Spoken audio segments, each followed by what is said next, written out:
Graça e paz da parte de nosso Senhor e Salvador Jesus Cristo. É um grande prazer estarmos juntos novamente, para que estejamos meditando, saboreando, degustando esse alimento puro e verdadeiro que veio para alimentar nas nossas almas. Você já parou para pensar, para onde iria a sua alma neste momento?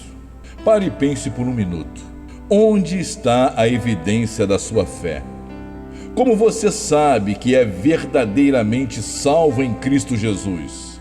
Como é que você pode garantir isso? Só porque um dia alguém fez um apelo e você levantou a mão e foi à frente, aceitando a Jesus como teu Senhor e Salvador?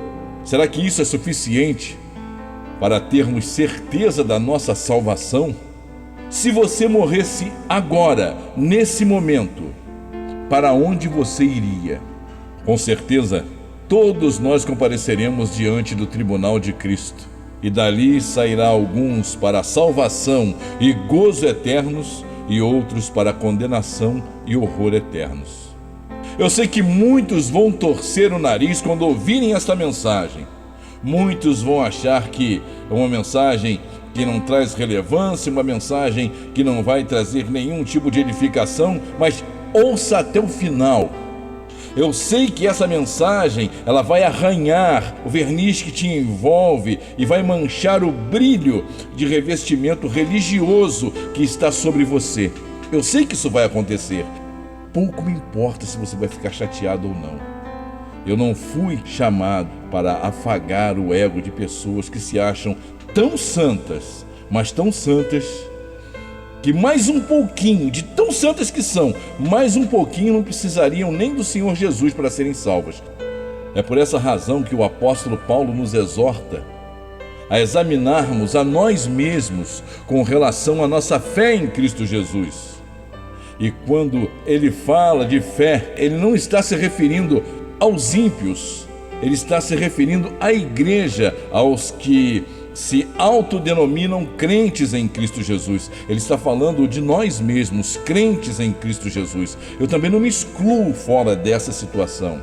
A palavra diz assim lá em 2 de Coríntios, capítulo 13, versículo 5: examinai-vos a vós mesmos se permaneceis na fé, provai-vos a vós mesmos, ou não sabeis quanto a vós mesmos que Jesus Cristo está em vós? Se não é que já estáis reprovados.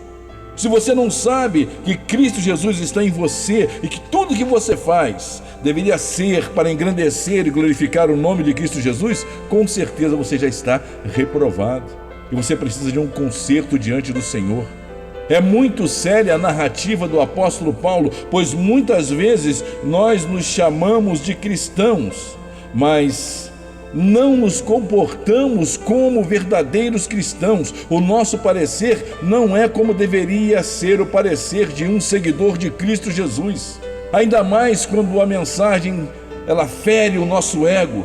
Aí é que nós exteriorizamos mesmo aquilo que está dentro de nós, o verdadeiro eu, aquilo que nós somos de verdade. Qual deve ter sido a reação do povo quando João, o Batista, olha para o povo que vinha para ser batizado e começa a chamar a todos de raça de víboras? Ou quando o Senhor Jesus vira para os escribas e fariseus e diz: escribas e fariseus hipócritas, sepulcros caiados. A Bíblia não relata, mas certamente não deve ter sido nada agradável a reação dessas pessoas. E nos nossos dias não vai ser diferente. Mas assim como João não se importou, ele tinha um compromisso com a verdade da palavra, nós também devemos agir da mesma forma. Ter compromisso com a palavra, não importa a circunstância, não importa o que aconteça, doa em quem doer, a palavra tem que ser pregada, a verdade tem que ser apresentada. E a verdade não é a minha palavra, a verdade é o que está contido nas Escrituras Sagradas. Por isso, amados, devemos estar constantemente nos examinando à luz das Escrituras, pois ela reflete o verdadeiro caráter do crente, o verdadeiro caráter daquele que é seguidor de Cristo. Temos que ter um caráter parecido com o de Cristo Jesus. E o testemunho é este: que Deus nos deu a vida eterna, e esta vida está em seu Filho. Quem tem o Filho tem a vida, quem não tem o Filho não tem a vida. É o que o apóstolo João diz lá na primeira carta de João, capítulo 5, versículos 11 e 12. Quem não tem o Filho não tem a vida. Se o Filho não está em você, se o Filho não está em mim, nós não temos a vida. Nós temos que ter o Filho incrustado dentro de nós todos os dias, 24 horas por dia. O que tem acontecido é que nós estamos vivendo uma vida completamente à parte da palavra.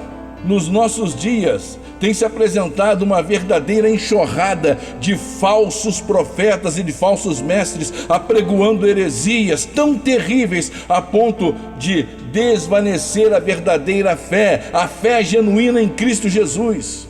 Esses homens e mulheres têm montado verdadeiros banquetes, verdadeiras armadilhas diante da igreja e servindo iguarias maravilhosas aos olhos e perfeitas aos seus ouvidos. Eles falam exatamente aquilo que o povo quer ouvir, aquilo que o povo anseia ouvir. Como Paulo diz, que amontoariam para si doutores, teriam comichão nos ouvidos. E aí sim, eles dariam ouvidos, dariam atenção e fariam com que esta palavra viesse a prosperar, a ponto, queridos, de fazer com que venhamos a nos afastar mais e mais do verdadeiro evangelho. Esse evangelho mesmo que Jesus nos ensinou e que pode pôr à prova se verdadeiramente somos ou não seguidores de Cristo. Somente o evangelho, somente a palavra pode pôr à prova se nós somos seguidores de Cristo ou não.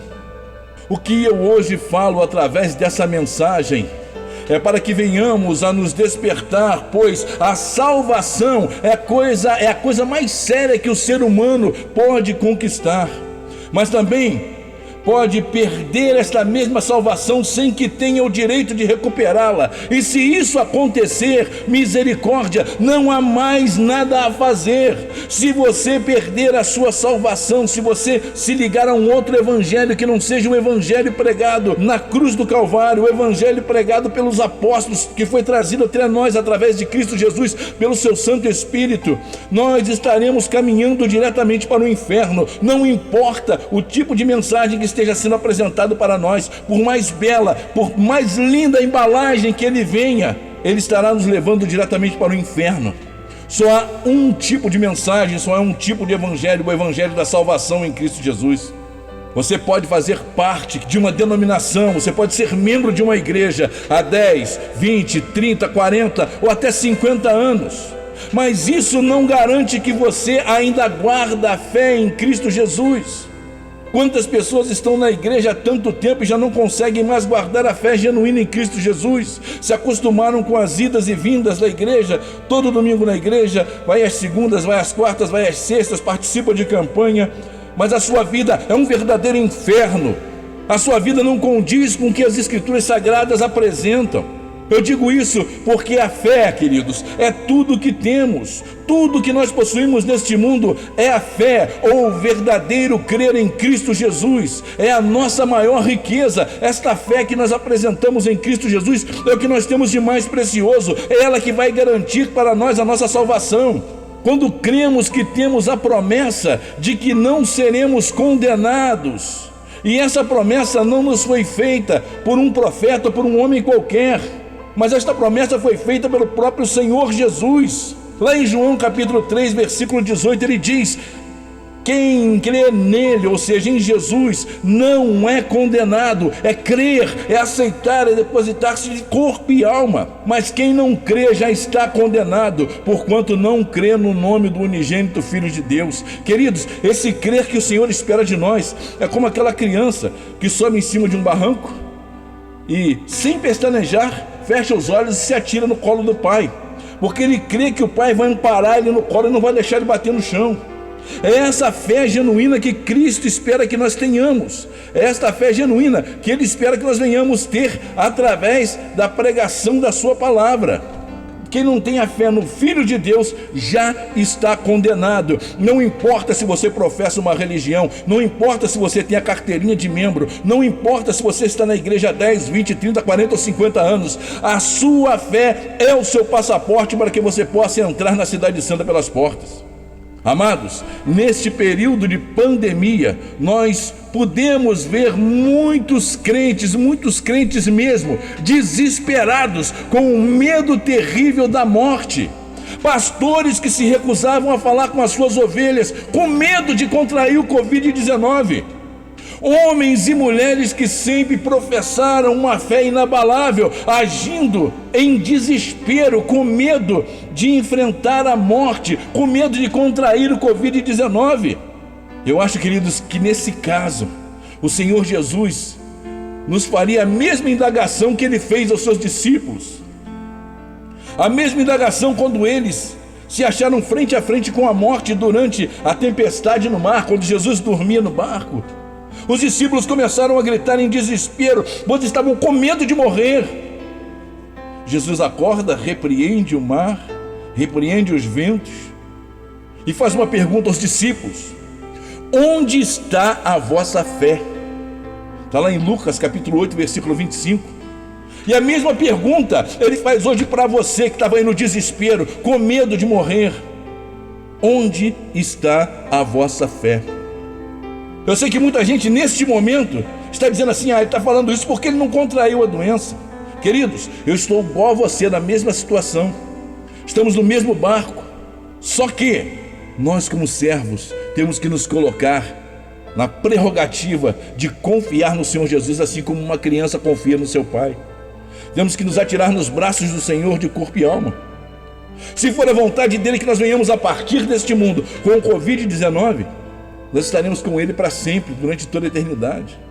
Mas muitas pessoas não pensaram nisso. As pessoas estão tão agarradas neste mundo, estão tão agarradas às coisas deste mundo, aos seus bens materiais, aos seus filhos, à sua família, às suas casas, aos seus carros, a tudo que possuem neste mundo, que não querem abandonar esta vida, nem mesmo para estar com Cristo Jesus na eternidade. Onde está a vossa fé? Essa é a indagação que o Senhor Jesus faz. Esse versículo quer nos despertar para uma reflexão e análise do fundamento da nossa verdadeira esperança em Cristo, que é a nossa fé. Amados, existem muitos tipos de fé, mas só uma é a fé verdadeira, a fé que vem de Deus e se direciona somente a Ele. A fé que Ele manda para nós, ela vem para nós para que seja retornada para Ele. Esse tipo de fé é dado gratuitamente ao homem. Esta fé não é natural do homem, o homem não tem condições de manifestar esta fé, mas ela é manifestada através do Espírito Santo. Ela só pode acontecer através do Espírito Santo de Deus. Efésios 2:8 diz: porque pela graça sois salvos, por meio da fé, e isto não vem de vós, é dom de Deus. É graça, queridos, é de graça, Ele nos dá. A nossa salvação vem por meio da fé. E isto não vem de vós, é dom de Deus. Esta fé salvadora, esta fé incondicional que vem sobre as nossas vidas, não é uma coisa natural do homem, mas é uma coisa que vem diretamente do Espírito Santo de Deus para nos fortificar, e nos fortificando nós estaremos glorificando o nome do Senhor nosso Deus. Veja que se você perguntar neste momento, nas ruas, as pessoas, se elas têm fé, qualquer pessoa que você perguntar, seja ele budista, seja Shonoe, seja testemunho de Jeová, católico, evangélico, seja kardecista, seja o que for, se você perguntar se ele tem fé, praticamente todos dirão que sim, e realmente eles têm fé. Contudo, queridos, nem sempre estão acreditando na coisa certa, de maneira correta, não estão apresentando, não estão depositando a sua fé genuína e verdadeira. Eles têm a fé humana, a fé natural do ser humano, pois aquela fé que vem diretamente de Deus, aquela fé que vem direto do coração de Deus para nós, contido ali em Efésios capítulo 2:8, as pessoas não conseguem manifestar esta fé, porque esta fé só é manifesta para aqueles que creem verdadeiramente em Cristo Jesus. É exatamente assim que é a fé da maioria dos crentes. Uma fé morta, uma fé morna, uma fé no pastor, uma fé na igreja, a fé no presbítero, a fé na oração da pastora, a fé na oração da missionária, mas não tem fé e convicção naquilo que ele não consegue ver, ele não tem fé e convicção naquilo que não está diante dos seus olhos. Quando a imprensa começa a apresentar o índice, começa a apresentar o relatório das mortes sobre o Covid-19, as pessoas começam a entrar em desespero. Começam a achar que terminou, não tem mais jeito, é o fim do mundo. Onde está a tua fé, meu irmão? Onde está a tua fé, minha irmã? O Senhor Jesus diz que quando estas coisas começassem a acontecer, nós não deveríamos nos preocupar, muito pelo contrário, nós deveríamos olhar para o céu e exultar, porque se aproxima a nossa salvação. Os dias, queridos, que estamos vivendo estão antecedendo a fatos terríveis que estão descritos nas Escrituras, que deveriam vir sobre a humanidade de uma forma nunca vista antes. E o que está acontecendo hoje está fazendo com que as pessoas fiquem com medo, fiquem em pânico, com medo de perder a sua vida para um vírus.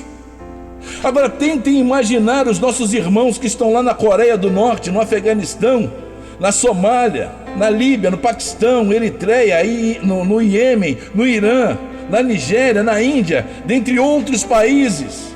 A morte pela fé já é uma realidade nesses lugares. Lá não é o Covid-19 que mata, não. Lá é a forca, lá é a execução por tiro, por espada. Acontecem linchamentos de cristãos dentro das igrejas, nas ruas.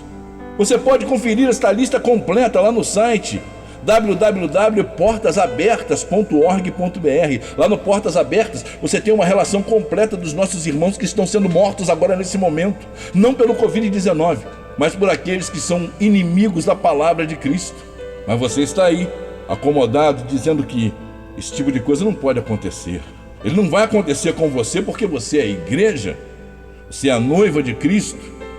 Aí eu te pergunto, essas pessoas que estão sendo mortas, que estão morrendo lá na Coreia, no Afeganistão, na Somália, na Líbia, na Índia, essas pessoas estão dando as suas vidas por amor ao Evangelho todos os dias, nesses países que são declaradamente inimigos da cruz de Cristo. Será que elas não fazem parte da igreja de Cristo? Será que elas também não são a noiva de Cristo? Ou a noiva de Cristo é somente aqueles que estão aqui no Brasil, participando das igrejas tranquilas, indo e voltando nos seus cultos sem que ninguém lhes importune? Será que essa é a igreja de Cristo? Esses irmãos que estão sendo mortos, não pelo Covid, mas pelas mãos de outros homens que são inimigos da cruz neste momento. Essas pessoas não são da igreja de Cristo? Elas não fazem parte da igreja da noiva de Cristo? Acorda, igreja, acorda, é hora de despertar do sono, do comodismo. Nós estamos acomodados. Imagine que por conta do coronavírus já houve um pânico geral na vida de muitos crentes. Eu sei o que eu estou falando, porque perto de mim foi assim. Eu vi crentes antigos, crentes de muito tempo de igreja desesperados, com medo de morrer. Todos querem encontrar a Cristo Jesus, mas ninguém quer morrer. Ninguém quer abandonar as suas coisas neste mundo. Agora imagina, o coronavírus, uma coisa invisível que ninguém pode ver, deixou a igreja em desespero. Imagina agora se a polícia, o exército, ou quem sabe um novo governo mundial começar a agir contra nós com violência por causa do nome de Jesus. E em muitos casos até mesmo nós sermos levados à morte por sermos seguidores de Jesus. Em que nível estaria a sua fé para suportar o desemprego, a perseguição, a fome, a tortura, a prisão ou até mesmo a morte por amor a Cristo? Querido, pare de achar que a igreja do Brasil é uma igreja privilegiada e que nunca passará por perseguições e por privações por causa do amor ao nome do Senhor Jesus. É exatamente isso que Satanás quer que você acredite, para que quando esses momentos chegarem, como chegou o Covid-19, quando esse momento chegar, você esteja desprevenido e seja pego de surpresa, como foi pego agora a igreja de surpresa. Em Mateus capítulo 24, versículo 8 e 13, está explícito essa advertência feita pelo Senhor Jesus sobre esse terrível momento que virá sobre toda a terra e que já está acontecendo. A palavra diz assim lá em Mateus capítulo 24, versículo 8 até o 13: mas todas estas coisas são o princípio das dores. É onde nós estamos, no princípio das dores. Então vos hão de entregar para serdes atormentados, e matar-vos-ão, e sereis, presta atenção, sereis odiados de todas as nações por causa do meu nome. Nesse tempo, muitos serão escandalizados, e trair-se-ão uns aos outros, e uns aos outros se odiarão. E surgirão muitos falsos profetas, enganarão a muitos, e por se multiplicar a iniquidade, o amor de muitos esfriará. Mas aquele que perseverar até o fim, este será salvo. O que é o fim, queridos? O fim o que é? É o final do culto, você indo para casa? Não, queridos, o fim é o sofrimento, é você suportar tudo por amor de Cristo. Seja o coronavírus, seja a espada, seja a prisão, seja o açoite, seja o que for, é nós suportarmos tudo até o fim, em nome de Cristo Jesus. A igreja do Brasil, queridos, não é uma igreja privilegiada. Tudo que nós estamos vendo acontecer lá fora, vai acontecer aqui dentro. Ou você acha que o Brasil está imune aos ataques de Satanás? Você acha que o que está acontecendo lá fora, as coisas que estão acontecendo nesses países que estão perseguindo a igreja lá fora, não vai acontecer a mesma coisa aqui? Acorda, é hora de acordar e viver uma fé genuína. Você acha realmente que preservando a sua vida nesse mundo, se omitindo, se trancando na sua conchinha, você estará salvo? Veja o que o Senhor Jesus diz lá em Mateus capítulo 16, versículo 25. Porque aquele que quiser salvar a sua vida, perdê-la-á. E quem perder a sua vida por amor de mim, achá-la-á. Mas achá-la-á onde? No meio da família? No quarto? Na cozinha? Na casa trancada? Lá na sua denominação? Não, queridos, não é isso. Se você perder a sua vida por amor de Cristo, você vai receber o maior prêmio de todos, a salvação em Cristo Jesus. Uma eternidade de paz e alegria ao lado do seu Senhor e Salvador para todo sempre. Será que estamos realmente prontos para passar por tudo isso? Será que nós estamos alicerçados na palavra? Será que nós estamos firmes na fé a ponto de passar por tudo isso? Eu não estou me referindo só ao Covid-19, não. Estou me referindo a uma perseguição verdadeira, como a igreja nunca sofreu antes. Se nós passamos assim, um tamanho desespero com um inimigo invisível como o Covid-19, onde houve uma tremenda manifestação de medo e de covardia e de desespero, por causa da morte que estava ao derredor de todos os habitantes da terra, de todos os habitantes do mundo, sejam crentes ou não crentes, ameaçando a todos de igual modo. No entanto, é compreensível o desespero do ímpio. É compreensível. O ímpio não tem esperança. O ímpio não consegue acreditar na ressurreição em Cristo Jesus. O ímpio não tem a fé numa eternidade com Cristo Jesus. Mas é inaceitável o desespero de crentes que supostamente deveriam ter a sua fé firme e inabalável em Cristo Jesus. Onde está a tua fé? Se o inimigo invisível fez isso com você, que dirá se apresentar diante de você homens com armas querendo tirar a tua vida, dizendo para que você renuncie a Cristo, senão você vai morrer? Onde vai estar a tua fé nesse dia, nessa hora?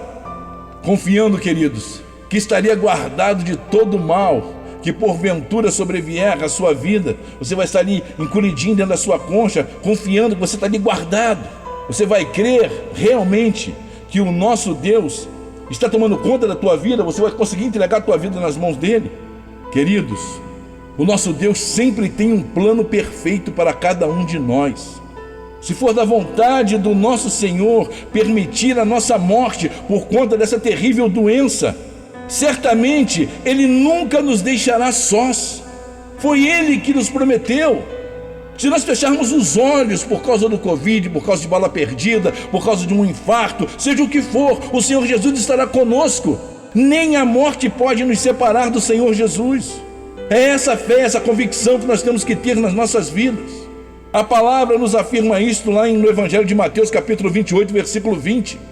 Eis que estou convosco todos os dias, até a consumação dos séculos. Estou convosco todos os dias, seja neste mundo, seja na eternidade, o Senhor Jesus não vai nos abandonar. Amados, eu não estou aqui trazendo para você esta palavra no intuito de condenar alguém ou para apontar os erros de alguém. Muito pelo contrário, eu sou o maior pecador de todos. E eu acho que diante de todos eu sou o maior. Não há ninguém, eu acho que não há ninguém que tenha pecado mais que eu. A única coisa que verdadeiramente importa é conduzir, queridos, as almas para a vida eterna, para que nós façamos uma reflexão e caminhemos diretamente para a vida eterna. Que nós passemos a questionar, estejamos questionando e dizendo a verdade. Não com palavras como é apresentado nos nossos dias, nos nossos púlpitos, uma palavra água com açúcar, uma palavra que vem afagar os nossos ouvidos, mas com a espada da justiça. A palavra que eu estou pregando, ela corta não só para vocês, mas ela corta para mim também, e de repente corta para mim com mais força. É uma palavra pesada, uma palavra dura, uma palavra que verdadeiramente não faz carinho nas nossas costas. Pelo contrário, o cajado pesa nas nossas costas para que nós tenhamos responsabilidade e nós passemos a confiar nele de todo o coração. Amados, eu termino com a mesma indagação do princípio. Presta atenção. Você está certo da sua fé? Você está certo que a sua fé está firme na rocha, que é Cristo Jesus? Se você for chamado neste momento para a eternidade, para onde irá a sua alma? Responda para você mesmo. Você tem certeza que a sua alma vai para Cristo Jesus? Você tem certeza que você tem andado em conformidade com a palavra? Faça um retrospecto da sua vida e comece a alicerçar, comece a reforçar os alicerces da sua casa, da sua morada, para que ela não esteja alicerçada na areia. Você está pronto para se encontrar com o seu Criador? Ou será que falar ou pensar nesse tipo de coisa, falar em morte, falar que se você está pronto ou não para se encontrar com o seu Criador, isso te causa calafrios, você sente arrepios, você fica com medo só de pensar em passar para a eternidade. Se você se sente dessa forma, faça uma revisão, um retrospecto da sua vida, fortifique-se na presença do Senhor. Eu sei que muitos mesmo vão detestar essa mensagem, porque não é o que estão acostumados a ouvir. Eu sei que muitos nesse momento já estão detestando, muitos não estão gostando dessa mensagem, muitos já vão até desligar antes de terminar. Sabe por quê, queridos? Porque você foi acostumado à mensagem do tipo só vitória, mensagem de cunho triunfalista, que diz que o crente não pode passar por dificuldades. A mensagem diz que ele tem que estar sempre refletindo um brilho de campeão, onde a luta não existe, e se ela vier, é sinal de que o crente está em pecado. É só vitória. A vida do crente está uma derrota. Ele está precisando de oração de todo mundo, ele precisa de oração de todo mundo, mas é só vitória, minha vida é só vitória. Amados, acorda, grita por socorro, pede socorro ao Senhor, fala: Senhor, modifica a minha vida, transforma a minha vida, me faz crente de verdade, me devolve o primeiro amor, aquele amor de confiança, para que eu me atire nos teus braços, para que eu pule nos teus braços de olhos fechados e tenha convicção de que eu estarei amparado, seguro nas tuas mãos e não vou me espatifar no chão. Leia os evangelhos, queridos, medite na palavra, pare e pense se verdadeiramente você está alicerçado nesta palavra verdadeira. Você não pode mentir para você e nem para Deus. Então leia, e você verá que o ministério do Senhor, se você ler a palavra, o ministério do Senhor Jesus e posteriormente o ministério dos apóstolos, não foi mar de rosas não, queridos, mas foi repleto, sabe de quê? Não foi vitória não, querido, só vitória, não. O ministério do Senhor Jesus e posteriormente dos apóstolos, principalmente dos apóstolos, foi marcado por prisões, açoites e mortes em várias ocasiões, perseguições tremendas contra a igreja implantada por Cristo Jesus através de seus apóstolos. Pessoas eram mortas, eram perseguidas, eram injustiçadas. As pessoas morriam pelo simples fato de professarem o nome de Cristo Jesus. Aí eu te faço a mesma pergunta: aquelas pessoas que morreram lá atrás por professar o nome de Cristo Jesus, não eram a igreja, querido? Não faziam parte do corpo? Se prepare, igreja, o que vem por aí não vai ser brincadeira. A igreja, queridos, será provada como ouro de Ofir, e somente o ouro puro restará no final. A escória será lançada fora. Para concluir a mensagem, eu peço encarecidamente que você medite na palavra, não acredite em tudo que for te apresentado, nem mesmo no que eu estou falando. Confira nas Escrituras e veja se verdadeiramente as palavras que têm sido apresentadas vêm de Deus ou se vêm de Satanás. As palavras que vêm do Senhor muitas das vezes são pesadas e até machucam, mas nos conduzem a um bom caminho. Já as palavras mansas, suaves, aveludadas, sempre dizem o que nós queremos ouvir, mas o seu final, com certeza, não será muito agradável. Eu deixo aqui para sua reflexão o texto contido em Apocalipse capítulo 2, versículo 10. Uma afirmativa do Senhor Jesus para os últimos dias. Nada temas das coisas que hás de padecer. Eis que o diabo lançará alguns de vós na prisão, para que sejais tentados. Sê fiel até a morte, e dar-te-ei a coroa da vida. Tentados a negar o nome do Senhor, tentados a abandonar a fé em Cristo Jesus. E eu te faço a mesma pergunta. Você está preparado? A sua fé está firme para suportar tudo até o final? Então medite na palavra, busque ao Senhor, confesse ao Senhor, peça que Ele te encha de virtude, que Ele te encha de fé, que Ele possa mudar a tua vida, te alicerçar, transformando você num crente, numa crente de verdade em Cristo Jesus. Eu sou o presbítero André. Fiquem todos na presença do glorioso Espírito de Deus e até a próxima vez, se Ele assim nos permitir. Graça e paz.